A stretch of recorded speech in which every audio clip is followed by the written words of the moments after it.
Hey guys, let's get more news about Warriors, but first, don't forget to subscribe and leave your like. NBA roundup. Shai Alexander scores 52 but Thunder lose. Stephen Curry bounced back from a 4-point first half with 5 second half 3.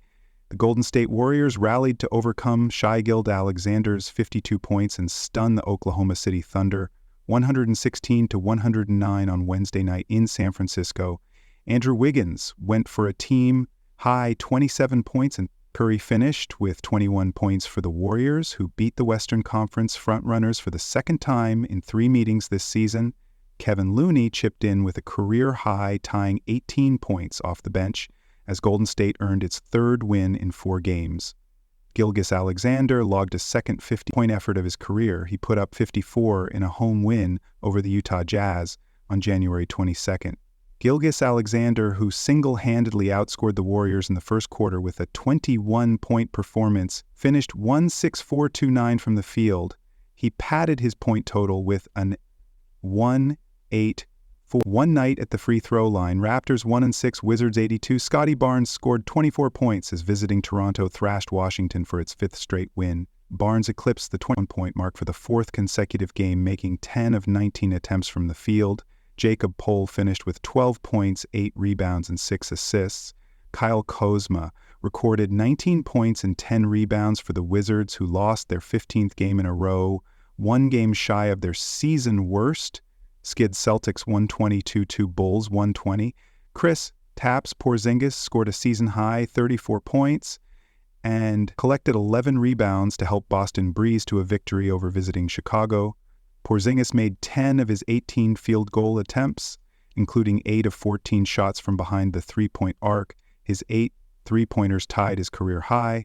Jaylen Brown added 28 points, 6 rebounds, and 6 assists for the Celtics, who also received a 22-point performance from Derek White the Bulls didn't have. Leading scorer Zach LaVine, who is averaging 24 points per game. Chicago guard Kobe White returned from an ankle injury and scored 16 points in 31 minutes. Steph Curry's special message after surpassing NBA legend on all-time scoring list. Steph Curry continues to edge his name deeper into NBA history. The Golden State Warriors superstar added another milestone to his illustrious career on Wednesday night, passing Hall of Famer Ray Allen for 2016-100 scoring list. Curry's historic feat came during a pivotal 116-109 victory over the Oklahoma City Thunder at Chase Center, where he once again helped lead the Warriors with his trademark brilliance. After the game, the 2-time MVP reflected on the achievement with a heartfelt message, calling it a special moment as he honored the legends who paved the way before him. Curry finished with 21 points, 5 3-pointers, and 4 assists as Golden State secured a much-needed win to move 1 game above 5. The Warriors had to battle back from an early double-digit deficit and outlasted the Thunder in the 4th quarter. Andrew Wiggins paced the Warriors with 27 points, while Gary Payton, and Kevin Looney combined for 33 points with his latest score outburst. Curry moved past Allen, the iconic sharpshooter, widely regarded as one of the greatest 3-point marksmen in NBA history. When asked about the milestone, Curry expressed gratitude and admiration for the legends he has now surpassed. "You see the gray hair," he told NBA TV with a smirk after the game. "It just means that you're blessed to keep playing this game at a high level. I thank God every day that this is the space I've been able to live in for 6 years. The name's AI Ray today." Guys from my generation I grew up watching who inspired me to love the game the way I do. It's definitely special. So shout out to Ray. Curry's journey is far from over, and with the way he's playing. There are plenty more records in his sights. NBA trade rumors. Zach LaVine emerging as preferred Warriors target over Jimmy Butler. The NBA's February 6th trade deadline is bearing down on the Golden State Warriors, who are, as usual, in an array of conversations regarding multiple potential deals to bolster their chances of what might be a last hurrah playoff run. In the Stephen Curry era, earlier this week, it was reported that the Warriors are one of several teams back in the mix for Jimmy Butler now that the Miami Heat are seemingly willing to take a lesser package in return for the disgruntled star. On Wednesday, however, The Athletic's Anthony Slater and Marcus Thompson, 3, reported that Golden State's decision-makers Even the players might actually prefer a trade for Chicago's Zach LaVine, whose potential addition has prompted some intrigue among key stakeholders, with the belief that he would be a better culture fit over Butler from The Athletic. After pulse-taking conversations with multiple players, it seems Zach LaVine might pique more interest than Butler, depending on LaVine's cost.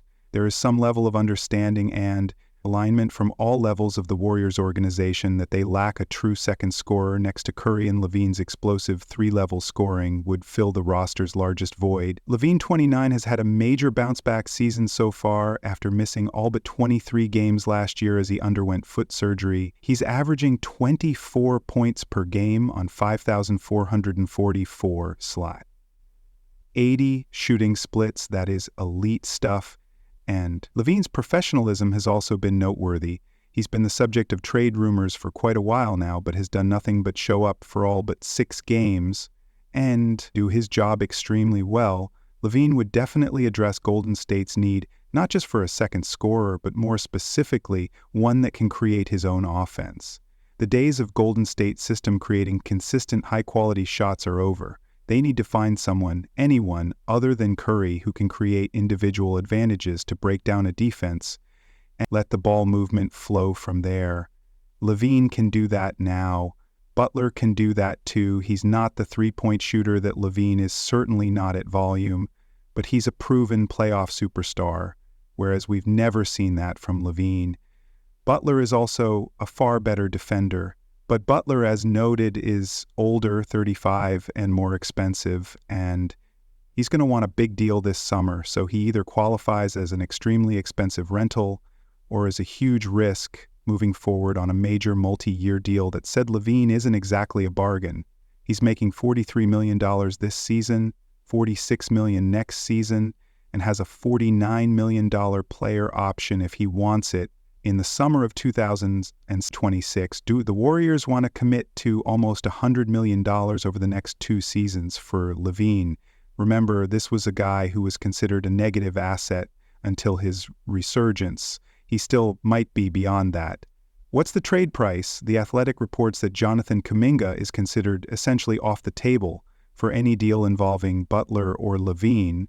So you're probably looking at Andrew Wiggins as the main salary matcher before you start compiling smaller expiring contracts like Kevin Looney and Gary Payton too. Dennis Schroeder, who was acquired from the Nets in December, is also eligible to be traded.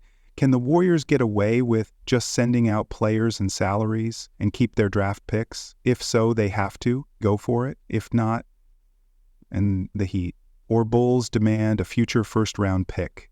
They have to decide how much of their future they're willing to risk. They want to have their cake and eat it too, but if they are serious about taking one more shot with Curry, it's not going to come for free. And you, fan, what do you think of the situation of Zach LaVine?